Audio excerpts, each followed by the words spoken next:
Chosen ones, God is about to do something that doesn't make sense in the best way. It began on an ordinary Tuesday. The world kept turning, but those who carried the mark on their skin felt it. An invisible pull, a whisper inside their bones. They didn't know each other, didn't even live in the same towns, yet they walked toward one place, compelled by a force greater than logic. When they arrived at the abandoned cathedral on the hill, the air was thick with silence. 12 strangers stood in a circle, eyes reflecting the same fear and wonder. They had been called, but none of them knew why. A voice, not heard but felt, stirred the walls. Chosen ones, your understanding will fail, but my hand will not. It was the first time they realized this wasn't about reason. This was about obedience. The sky split without thunder. A single white feather, impossibly large, drifted down and landed in their circle. It did not burn, did not vanish, but shimmered like glass. Some fell to their knees, weeping. Others doubted. Lucas, a skeptic, spat on the ground. This makes no sense. A feather? That's supposed to change the world. But then, the cathedral doors, sealed shut for decades, swung open with no one touching them. Beyond was not the outside world, but a horizon of stars, oceans, and flames all bleeding into one. They had been shown the impossible. Not all could believe. A hush fell over the group, the kind of silence that carried more weight than any scream. Faces were pale, eyes wide, and breath sharp with panic. One woman, Sarah, trembled so hard her teeth chattered. She clutched her marked arm as though it might burn straight through her skin. "What if this is a trick?" she whispered, her voice breaking. "What if we're pawns in something cruel? Sacrifices in a game we don't understand." Her words struck the others like a dagger, igniting the fear they had all been swallowing. Murmurs rose. Doubt spread like smoke in a sealed room. Then the voice came again, deep and resonant, neither gentle nor harsh, but filled with a weight that made the very air vibrate. "What you see will not make sense, but it will set the world right." No sooner had the words faded than the earth itself shuddered. The ground outside split with a thunderous crack, tearing the soil as if invisible claws had raked it open. From the fissures poured black clouds, thick and writhing, alive with eyes, hundreds of them, blinking and unblinking all at once. Whispering voices hissed from within the smoke, each one clawing at the edges of sanity, each one promising escape if they only ran. Terror gripped their throats. Their legs screamed to flee, to turn away from the horror rising before them. But then, their marks seared with heat. Each symbol burned like living fire against their skin, demanding they hold their ground. Instinct overrode fear. They raised their arms, unsure why, and light burst forth. Not steady, not controlled, but wild, like lightning set free. It lanced upward, radiant and fierce, cutting straight into the storm. The shadows shrieked, recoiling, their whispers turning to screeches that split the air. For the first time, the darkness faltered. It didn't make sense, but it worked. The survivors stood breathless, their chests rising and falling as though they had just run for miles. The storm had retreated for now, but its residue still lingered, shadows slithering along the edges of the cracked earth, whispers fading into silence. The smell of ozone and ash clung to the air. "Why us?" someone finally whispered, their voice fragile, as if the question itself might shatter them. Eyes turned to the sky, to the unseen presence that had marked them, chosen them, bound them to a purpose they did not understand. The answer came, rolling like thunder, yet intimate as a whisper pressed into their very bones. "Build an altar from nothing. Speak my name, and it will stand." The command struck harder than any storm. Confusion rippled through the group. Murmurs of disbelief rose like the tide, mixing with fear and frustration. Lucas, who had doubted since the beginning, barked out a bitter laugh. His face twisted with defiance, his voice loud in the trembling silence. "You can't build something from nothing. That's madness. Do you not see? We're being toyed with." He shook his head, his mark glowing faintly against the skin like a curse he wished to tear away. But then Sarah stepped forward. Her hands quivered, yet her eyes burned with something fragile but unyielding. She pressed a palm to her chest, closed her eyes, and whispered the name. Not loudly, not even with certainty, just a breath of faith carried on trembling lips. The air bent. The ground itself responded. From the torn soil, stone began to rise, not jagged but smooth, as though sculpted by invisible hands. Roots burst upward, weaving themselves into the shape of pillars. Flames licked along the surface, flickering and curling, yet not consuming. Fire without fuel, fire that burned but did not destroy. Before them, an altar stood, alive, pulsing with light and breath as though it had grown rather than been made. The group staggered back, awe and terror warring in their faces. The impossible had just become real. One by one, the chosen began to understand. Not with their minds, logic had already failed them, but with something deeper, something that pulsed in their very blood. This was not about reason, not about sense. It was about surrender. The altar before them pulsed with a living fire, casting shadows that swayed like dancers against the ruined walls. The heat was not scorching, but holy, demanding reverence. Almost as if drawn by invisible hands, they fell to their knees. Some wept openly. Some clenched their fists, battling the last remnants of doubt. Yet all bowed, their foreheads nearly touching the stone. And then it began. Visions poured into them like rivers breaking dams. Each saw flashes of a world remade. Cities once drowned in smog were clear, bathed in golden light. Crumbling war zones blossomed into gardens where children chased butterflies instead of bullets. Rivers ran clean, their waters reflecting skies unchoked by ash. Broken families clasped hands again, laughter echoing where sorrow had ruled. But with each radiant glimpse came the weight of cost. For as the beauty unfolded, so did the pain. Each of them saw themselves ridiculed, branded as fools, traitors, mad prophets in a world that would never understand. They would be spat on, hunted, hated, before any healing would come. The path to light carved only through their own undoing. The altar's fire surged higher, wrapping them in light.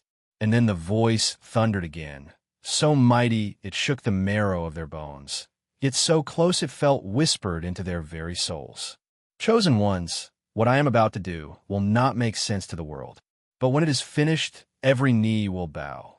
The cathedral groaned, ancient stones trembling as if they too could feel the weight of destiny. Dust rained down from the ceiling. The stained glass that had somehow survived the storm now glowed unnaturally, each fragment lit from within as though heaven itself peered through. They clung to the altar as the earth shivered beneath them, light flooding their marks until their arms blazed like brands of fire. Fear and awe fused together inside them. Their journey had only just begun. By dawn, the 12 descended from the cathedral, their steps heavy with both awe and dread. The night's holy fire still burned in their memories, but outside those sacred walls, the air felt colder, heavier, almost hostile. What had been wonder in the night was now suspicion in the daylight. The town below gathered in clusters, eyes sharp, mouths whispering. Mothers pulled their children closer. Men pointed at the glowing marks that still burned faintly on the chosen's arms. What had felt like a seal of heaven now branded them as something alien, something to be feared. The mayor acted quickly. Police cars screeched to the cathedral gates, lights spinning red against the dawn. Officers stepped out with wary eyes, hands hovering over holsters as though unsure whether they faced criminals or something worse. Behind them, cameras flashed. News reporters crowded the gates, shouting questions no one could answer. By noon, headlines flooded every screen. Cults rise from cathedral ruins. Dangerous zealots claim visions. 12 marked. Threat or miracle? The chosen tried to explain, but their words fell apart under the weight of disbelief. How could they describe feathers that split the skies? Or an altar that rose from bare stone, roots, and fire? Each attempt sounded madder than the last, their truth twisted into absurdity. The more they spoke, the stranger they appeared. The crowd's eyes sharpened with fear. Whispers thickened into accusations. Someone shouted, "Heretics!" Another spat at the ground near their feet. Sarah's voice trembled as she looked at the others, clutching her arm where the mark still burned faintly. "God said it wouldn't make sense," she whispered, her eyes glistening. "And now the world hates us for it." Around them, the line between faith and madness blurred, and the fire of the night became the burden of the day. That night, long after the crowds had dispersed, the sound of boots shattered the silence. Soldiers stormed the cathedral, their rifles gleaming beneath the torchlight. Orders barked, steel clanged, and the holy place became a war zone. They showed no hesitation. The altar, God's impossible gift, was their first target. With sledgehammers and iron bars, they smashed it apart, stones splitting and scattering across the floor like broken teeth. They overturned the pews, splintering wood into jagged shards. Flames were set to every corner, devouring the rafters, swallowing the walls. The cathedral lit the night sky, a blazing inferno visible for miles. Smoke rose in thick black columns, curling upward as if mocking heaven itself, a false victory written in fire. The chosen stood in the shadows, powerless to intervene, their hearts heavy with grief. The mark on Lucas's arm flickered faintly, like a dying ember. He clenched his fists, bitterness burning in his eyes. "So that's it," he hissed through gritted teeth. "It's gone. Everything we were given undone in a single night." But then movement. The ashes stirred, slowly at first, like a whisper of wind through dust. The soldiers froze mid-step, their bravado faltering. The scattered stones trembled, then lifted, as if unseen hands gathered them from the ground. From within the fire itself, light began to pulse, soft at first, then blinding. Before their very eyes, the altar rebuilt itself.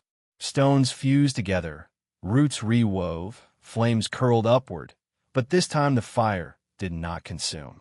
It burned with a brilliance beyond earthly flame, a living fire that seemed to breathe. The ruin gave way to something greater than what had stood before, brighter, stronger, alive. The soldiers screamed. Their torches fell useless to the ground. Covering their faces, they stumbled backward, unable to look at the radiance. Some dropped their weapons and fled into the night, their cries echoing against the hills. The chosen fell to their knees, not in fear but in awe. Their marks blazed hotter than ever, a fire beneath their skin that felt both unbearable and holy. In that searing light, they understood. What God builds cannot be destroyed by man. Doubt split the group like a blade through fragile glass. For days they had carried the weight of miracles, the scorn of the world, and the fire of the marks upon their flesh. But not all could endure. The strain was too much. 3 of the 12 broke beneath it. One tore at his glowing arm as though he could rip the mark away. Another trembled with rage, her voice raw from sleepless nights. "This is madness," she cried, her words echoing through the broken cathedral walls. "We've lost our families, our names, everything that made us who we were.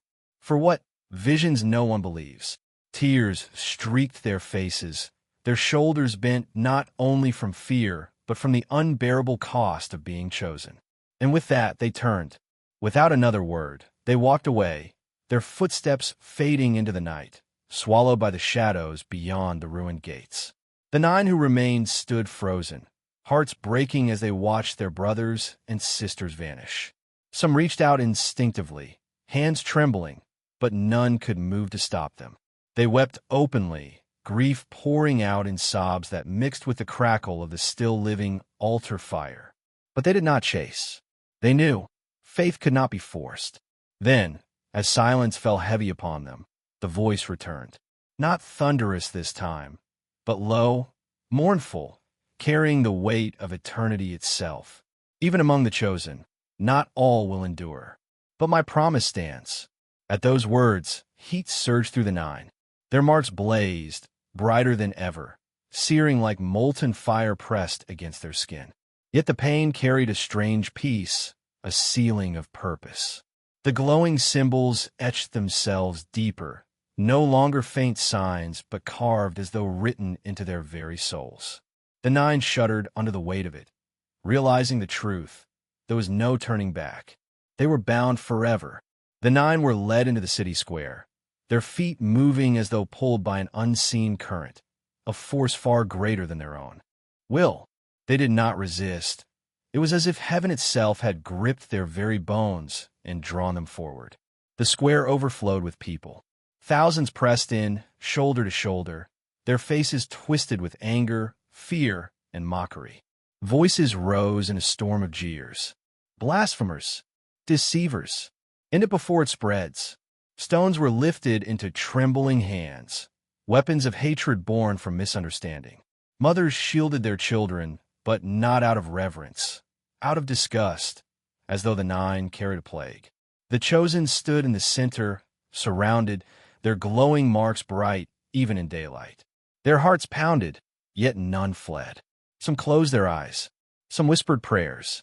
Others simply waited, breath held, knowing this might be their end. Then, without warning, the sky ripped open. It began with a sound, a low hum that grew until it roared like 1,000 rushing waters. The clouds split apart as though torn by unseen hands, revealing a brilliance too pure for mortal eyes. From the wound in the heavens poured a river of light, thick, radiant, alive. It did not strike like lightning. It flowed, spilling into the streets, flooding every shadow, curling around every stone, every corner, every trembling heart. And where it touched, life returned. The sick gasped as sickness left their bodies. Wounds closed, blood ceased to flow, broken bones knit together with a suddenness that made onlookers collapse in shock. The blind blinked against the unbearable brilliance and saw. The crippled, long bowed by chains of pain, stood and stretched, their limbs renewed. Children who had wasted away in weakness leapt to their feet and laughed, their voices ringing through the square like bells. The very stones of the city seemed to shine, washed clean by the river of light. The crowd fell silent. The hands once clutching stones dropped them with hollow thuds against the cobblestones. On terror, warred on every face, tears spilled freely, not from sorrow, but from the unbearable weight of witnessing what should have been impossible. And in that moment, the 9 stood tall in the center of the square, their marks burning like suns upon their arms. The impossible had just unfolded before the eyes of the world. The 9 stood, trembling, as the light receded. This was not the end, it was the beginning. The voice spoke one final time, softer than a whisper, but louder than any storm. You will never understand fully, but you will see fruit. Go, spread what I have done. The world will call it madness, but one day they will call it salvation. The 9 walked into the world, carrying marks that no fire, no sword, no lie could erase. What God had done didn't make sense, and that was the beauty of it.